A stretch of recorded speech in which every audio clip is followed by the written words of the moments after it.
Hey everyone, and welcome to 121 in Flux. I am Peter, that is Connor, and we talk about movies on this show, sometimes old films, sometimes really old films, and sometimes kind of contemporary things, but the point being that it's not new releases. This is the one where we sort of dig back into the well of, well, every film ever made. Like, so much to choose from. There's a sea of them.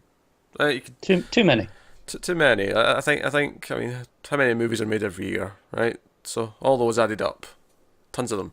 Anyway, so one of the things we've been doing since we started doing this show is we have been gradually, very gradually, like once a month, give or take, doing the Godzilla franchise, the original Japanese Godzilla franchise, and this is going to be the fifth movie in that series, and that is Ghidorah, the three-headed monster. So obviously we've done the first four already. That's Godzilla, Godzilla Raids Again, King Kong vs Godzilla, and Mothra versus Godzilla. So all those are there. Don't worry. When we get to the 25th movie, I'm not going to list the previous 24 because I'm never going to remember them. But we're at the point right now. I think when we get to 25, as a special occasion, I have to do it. you have to try. I have to try. Okay, I'll see if I can do it when we get there. But so yeah, so we'll do a little bit spoiler free, I think, and then we'll dive in. I'll make sure there's links in the corner throughout the video at various points for the old Godzilla movies, so you can go back and check those out if you're interested. So I think this one's notable because this is kind of Godzilla's turn to hero in this movie, and I'd actually forgot because I'd seen this one, years and years ago, and I'd forgotten that there was actually a choice. It wasn't just he was suddenly good. There was actually an in-character moment where he's convinced. Godzilla has an arc. Yeah, I mean, arc's maybe a bit of a strong word. It's more, hey, you should probably fight this bad guy. He's like, I don't really want to. Go on, just do it. Yeah, okay then. It counts. That's basically it. Not to sell the movie short, because I happen to really like Ghidorah, the three-headed monster, which, of course, the villain is Ghidorah, the three-headed monster, who is from outer space. And he's big, he's evil, he's got three heads, he's got two tails, big giant bat-like wings, and he shoots lightning from all three heads. Although I always thought it'd be fun if each head shot a different... one was lightning, one was fire, one was ice, or something like that. I don't know. Yeah, I can see it. But no, More complicated effects, though. true, but they have to animate each one individually anyway. It might as well. Yeah, but I just mean that lightning's probably is the easiest effect. Oh, sure. Well, back then, sure. Now with CG, everything would be Right now, obviously, Yeah. but at the time, maybe when we get him next. Well, now you can- seen now though, that'd be a betrayal of what he is. I'd be like, no, you've changed it now. I'm just There's no winning with you, is there? no, there's not winning with me. But yeah, so he's the big bad that's coming in this movie, and we have a very interesting, and I'm using that word, set of human characters, and there's a lot going on in the first half of the movie, which again I'd completely forgotten about. We have a princess who is running from an assassination attempt, who may or may not be taken over by the entity of a Jupiter life form. We we have Rodan in the film, who is being prophesized to return from this mountain. We have And has not appeared in this franchise yet already. he's not no he's had his own film. Right. That was the first one I thought notable because obviously, we've done 4 of these, but Rodan hadn't been in them. That's true. That's true. Yeah, it is notable. Obviously, Mothra was in the last one. In fact, the continuity is still there because the Mothra in this is actually still in larvae form, which is Yes. one of the new ones that were born in the last movie. So that runs through into this one, and that's kind of so. I mean, we actually opened the movie with like scientists and astronomers looking up at the space, and they've got all the telescopes out, and they're talking to the press, and they're like, "Yeah, we're waiting because we think we're going to get a message from a UFO." What? Why do they think they're getting a message from a UFO? I don't think it's ever really fully explained. It never but really comes back to this that much. I mean, It doesn't. No. I assume they were getting a message from the Jupiter entity. Yeah. Like I think, but I don't know why they were expecting it. That's my question here. Is why were they Well, expecting something? from context, it sounded like they've been getting messages every day at a set time because they said, oh, they're like 30 minutes late, but this time it doesn't happen. Okay. Well, just not in the way they were expecting it though, because what Right. really happens is that one of the shooting stars or whatever, the light speaks to the princess who's on a plane that's been big to explode because she's the heir to the throne, and her uncle wants her dead, and So, and the light tells it to walk off the plane mid-air, but then it explodes, so it saved a life. Yes, this is still a Godzilla movie. Yes, it's still like the opening 20 minutes of this introduce so many things, and they all feel kind of batshit insane, but then they kind of come together. Like the reporter who's looking into things happens to be the sister of the detective who's supposed to be bodyguarding the princess when she arrives. And let's not brush over, when she steps off the plane, she survives by going through dimensions. It says that. It's theorized later on that she went through dimensions. It's never outright confirmed. All right, fine. Just for the record. But that's the extent of the explanation we are given. Yeah. I was quite happy to just go with magic shooting star guided her down. I mean, that's kind of where I was until they gave us an actual explanation. But you know what? I'll take it. It's fine. It's whatever. So you've got these assassins still chasing after her because the princess shows up. Not herself, so it's her body, but she's claiming to be from Jupiter, and she's warning that something bad's about to happen, something bad's coming, and that's kind of where it starts to build the threat and how big a deal Ghidorah is going to be, and that's the movie. So, and obviously we get to the big monster mash at the end where everything's fine. But did you enjoy Ghidorah, the three-headed monster? I did a lot, and surprisingly not just for the monster fights. Oh no, the human plot is great in this one. It's batshit, but it's fun. It is, and that kind of makes a change. From up till now, it's kind of been like, okay, human stuff, it's fine, but give me monsters. Yeah. Whereas I was into this one. Yeah, you got all these assassination attempts. You got this, all these prophecies coming, and it was even like a fun little bit where, it's before Rodan wakes up, and I'll just give the spoiler warning just now because I wanted to talk about things. So spoilers from this point on, if you happen to care. There's not a lot to spoil in these movies, honestly. Most of them are, oh, shall we fight? Oh, let's fight. Yeah, that's the gist of it. But that's these not main characters, just these side characters. It's like, so the Jupiter princess is warned that this mountain's dangerous, that something bad's going to happen from this mountain, and this guy's hat blows off down into this. It's kind of almost like a volcano-esque thing where it's like a sort of pit in the top of the mountain, and he's not wanting to go, and he's too scared. So this other guy's like, I'll go down there for 700 yen, and he's like, 500 yen, 200 yen, you got a deal. So that this guy runs down after his hat, and it's just this funny little scene of them negotiating about going to collect his hat because he's too scared to go get it. And then it's nothing to do with anything, but it's kind of fun. That's fun. Do you know what I really liked actually? There's not too much of this, which I'm glad, because I was getting really sick of it throughout all these movies, because they always seem to have there's a council and the military talking to each other about how to deal with things, right? Okay, we get it at this point. Shoot things at the monsters, blah blah blah. Right? They have one scene like this, right? And it's okay. But what I liked about it is that it actually ended with being interrupted by the effects of one of the monsters, because Ghidorah's laser things is hitting outside, and they all start getting panicked. Because normally it's just so separate from everything else. You're right, yeah, that's true. It was just nice that it kind of interrupted that scene, so that was fun. John, I was really surprised because I didn't know that the other monsters came into this and teamed up. So when it first got to, it was introducing the Mothra stuff, there was like the stage show, and you had the little twins. Yes, the game show, the fairies. The game show where the kids, well, it's not always kids, but in this case it was kids. Someone comes on stage and asks to see where a famous person is now. It's called Where Are They Now, or something to that effect. And the kids ask for Mothra. So the fairies come out and sing the song to try and get Mothra's attention. And at this point I was like, okay, I get that this is a sequel, but why is this here? I was really confused at first. And then it cut to Rodan. After that was the next one. I was like, oh, okay, I get where this is going. You were just thinking, am I on the wrong one? Did I put on Ghidorah? All these other monsters? No, it's setting up that Ghidorah is bad enough that he needs, this full team of monsters to take him on.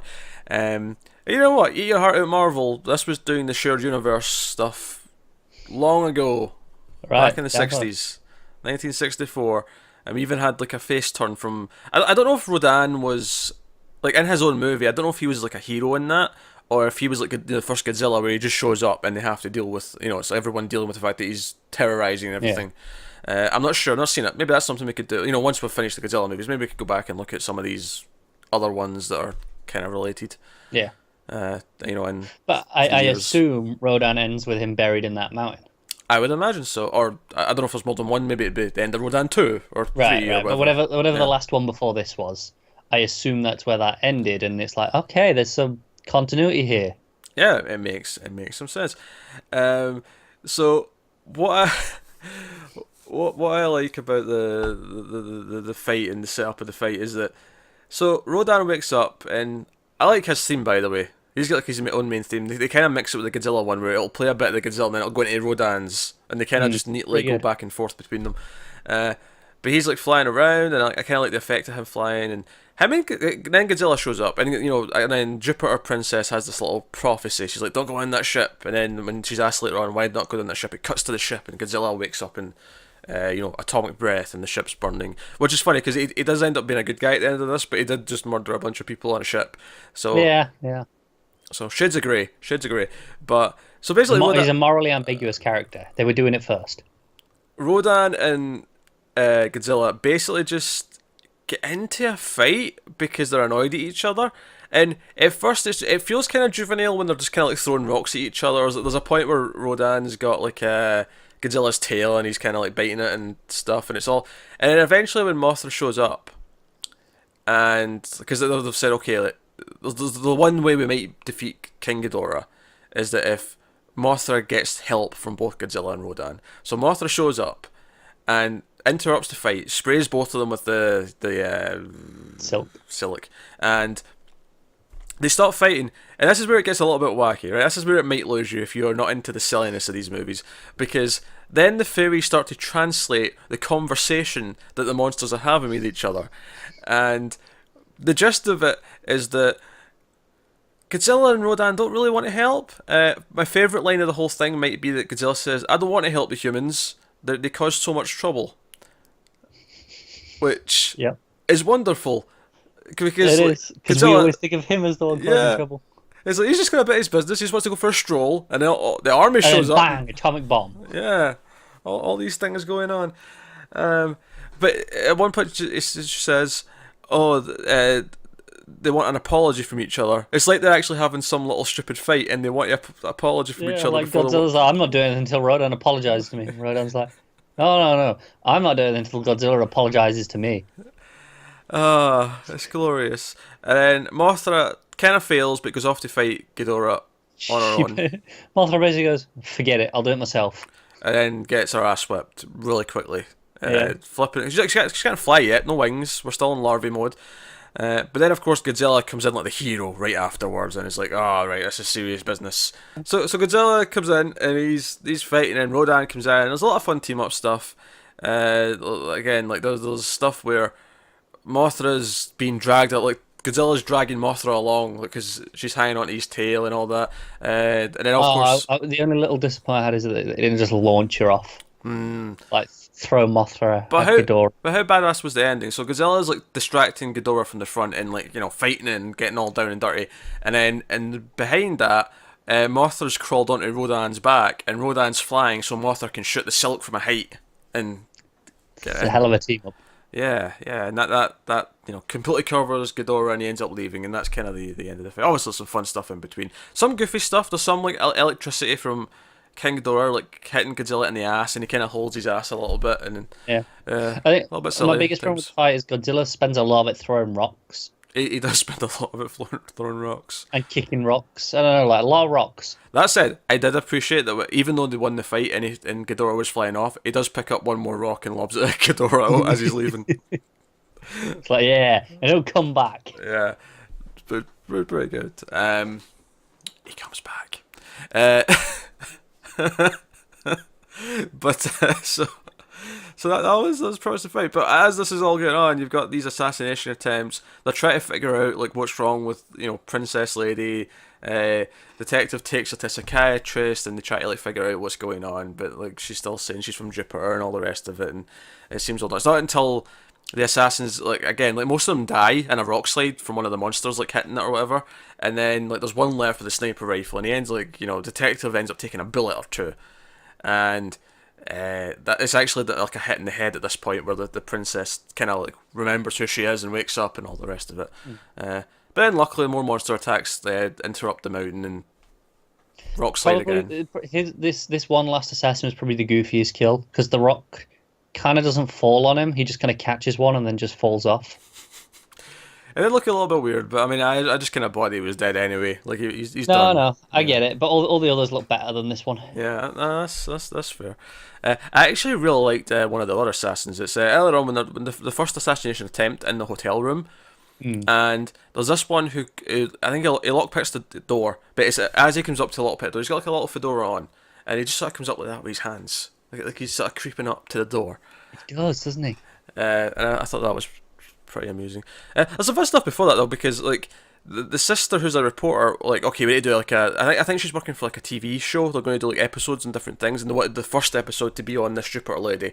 So they go and find her, not knowing she's a princess, and she gets a hold of her. She takes her to this hotel room, and then her brother shows up because he's figured out that his sister's got a hold of her. But at first they don't actually know they're both looking for the same person, because there's a whole scene where they're sitting talking about, oh, I'm here waiting for someone, I'm here to look for someone, and they're not, you know. But he shows up and he's like, right, I know you've got the princess up in your room, I'm coming up. Like, no, I don't have a princess, what are you talking about? I've got a psychic, go away. But no, just shenanigans. They're fairly likeable, because there's a scene early on, like after we've introduced to both of them at their own jobs, where he comes home and she's already there, and like their mother's there, and they start bickering and like fighting at the dinner table, and the mother's like telling them to grow up. It just, yeah, there you go. Here's your characters. They're not deep by any means, but it's like you get a sense of who they are, what their relationship is. So when they're working together later, you're like, yeah. So. I was really surprised at just how funny and stuff was, because like the monster team up it's like a good hour in out of 90 minutes that stuff really starts happening. Rodan pops in about maybe half an hour or so, and then Godzilla pops in about maybe 45 minutes. And then, Ghidorah doesn't show up till about maybe just before the hour mark. Like, that's when, Yeah. And for a while it's just Godzilla and Rodan fighting while Ghidorah's away, like just messing up cities and doing all sorts of things.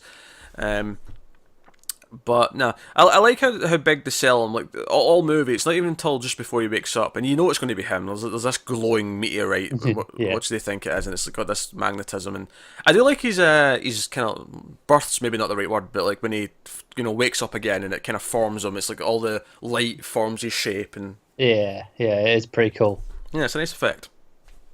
So you got that, but I like how up until that point, it's not until just before that where they actually say the name Ghidorah. Like, where she starts actually hyping the name. Up until that point, it's just, no, the world's going to end. Yeah, she's just like, something's coming. Yeah, and she's like, Jupiter was once like a thriving society. It was like way more advanced than Earth was.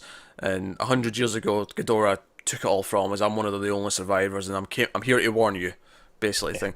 And as much as obviously this is all bullshit, I do at least like the idea that they put enough thought into it to say, okay, this was 100 years ago. When we didn't have the technology to look at things the way we did. So it's kind of like, it helps the suspension of disbelief that, okay, maybe there was a society, a couple of 100 years ago, before we could look and see that there was a society there.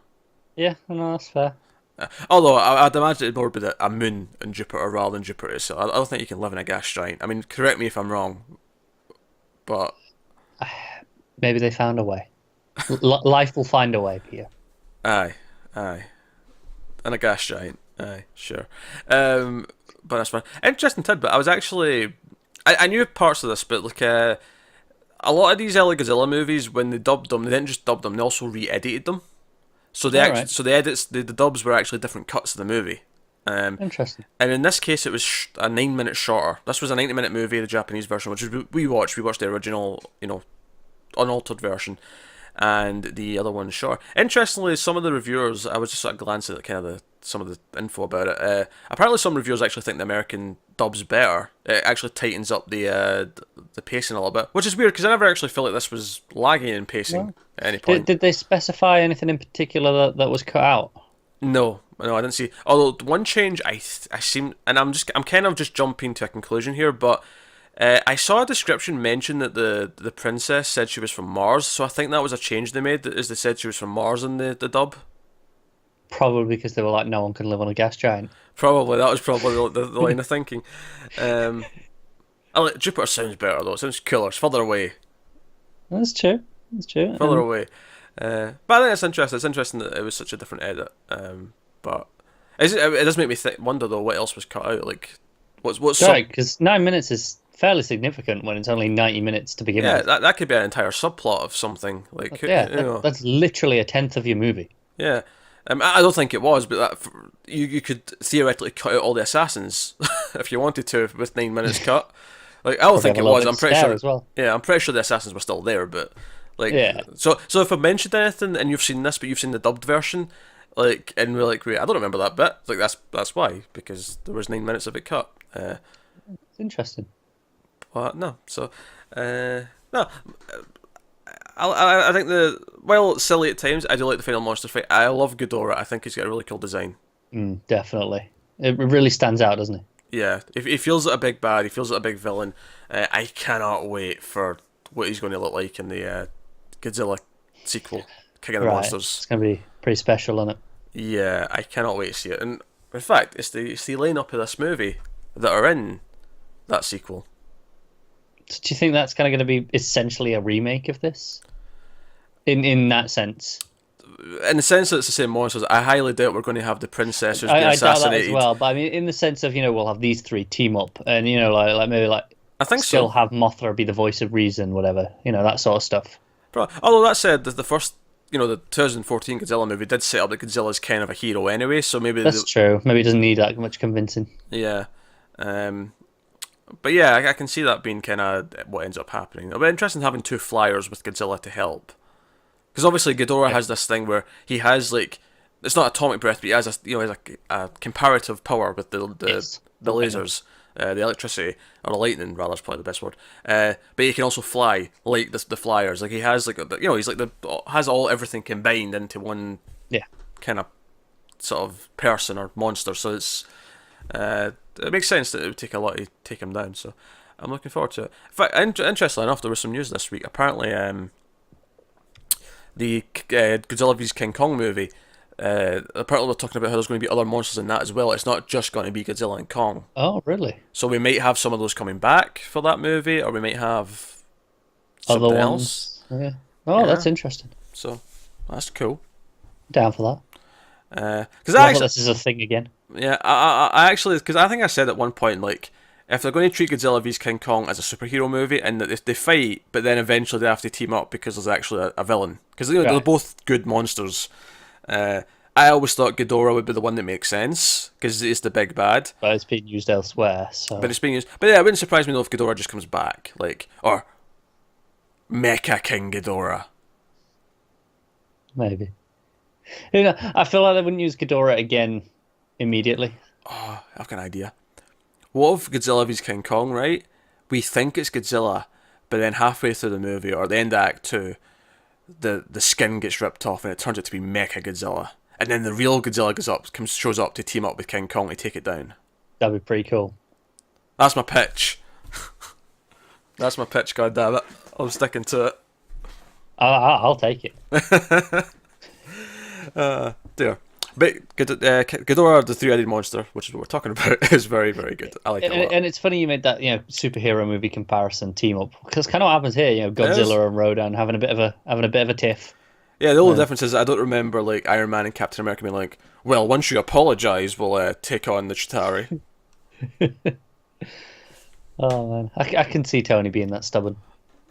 So can I, to be honest. But nah, this is probably my favourite one. So not including the first one, of course. When I say this, That's always separate. I'm always excluding the first one as this classic masterpiece. But out of the sequels, and I like the last one, Mothra vs Godzilla is a really good movie, but I think Ghidorah, Three-Headed Monster is even better. No, I do as well. This is topped it out of the four. Yeah, it's just it's insane. We've got messages from Jupiter aliens, and the thing is when we find out more about that later, we find out that it's not that a Jupiter being just came down and kind of possessed her, which is what I thought it was originally. It's that no, the survivors of the Jupiter destruction actually came here at the time, and they basically integrated into society, and it's almost like this princess is actually the descendant of one of these Jupiter beings, and this light from the shooting star actually just kind of triggered a kind of awakening for the few days that it needed to be there. Right, pretty much. So But at the end of the movie, when like the princess is like thanking the detectives, like I don't remember anything else about the last couple of days, but I remember you saving me. It's actually kind of sweet. I thought they were going to kiss. Yeah, me too. I was almost surprised they didn't. And I was almost disappointed even that she didn't go in and lay one on him. But I think it says something that in a Godzilla movie, there's this plot about an assassination attempt on a princess that I was also digging and having fun with. yeah, I was into it. And we end with Mothra's taking the fairies back out to Infant Island, and Rodan and Godzilla are just sort of standing on the shore, just looking at each other, going, "Eh, I'm going this way. You go that way." It's basically like, piss off or I'll smack you with my tail.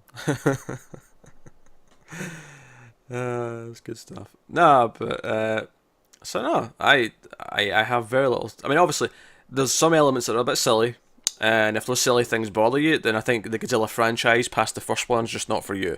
But if you're digging those, this is up there with the best. At least, I mean, I've not seen all of them, and obviously by the time we're finished, we will have, and we can, obviously when we finish this, we're going to do a ranking video. Of course we are, but that'll be a while away yet. So this is solid stuff. So I guess we should rate it before we head off. We probably should, shouldn't we? What would you rate this out of 10? I might give this as high as a 7.5. Well, I had a lot of fun. You know what? I'm going to be extra and say I'm going to give it an 8. Ooh, you're getting out there. I think in terms of, especially from memory, from the other ones I've seen, I think this is one of my favourites of like every Godzilla sequel I've seen. I remember this either being the best or up there on the top like 3. So if this is as high as we're shooting with some of these, I am 8 out of 10. Oh, that's fair. I was never bored. I liked all the human plots, which isn't always true for these movies. Sometimes they're okay, sometimes they're downright boring. Go back to Godzilla Raids again for the boring version. Yep. Go back to the last one for the okay version. Like, it's fine. Like, yeah, they're okay. They're not boring. This is probably the best of them though so far in terms of the human stuff. Yeah, again, outside the first one that had more of a actual movie. Yeah. But no, really good stuff. So yeah, let us know what you think of Ghidorah 3-headed monster. If you've seen it, in the comments below, like, subscribe, all that stuff. Get us on Twitter at mailed_fuzz for channel updates. If you want to support the channel and get these influxes a week early, you can do that over on patreon.com/mailfuzztv. And obviously there's a vote up there as well. There's always a bonus episode of this every month, and the patrons get to vote on what movie we'll be doing. But otherwise, guys, that is us. So thank you very much once again for watching. Keep watching movies, and we'll see you next time.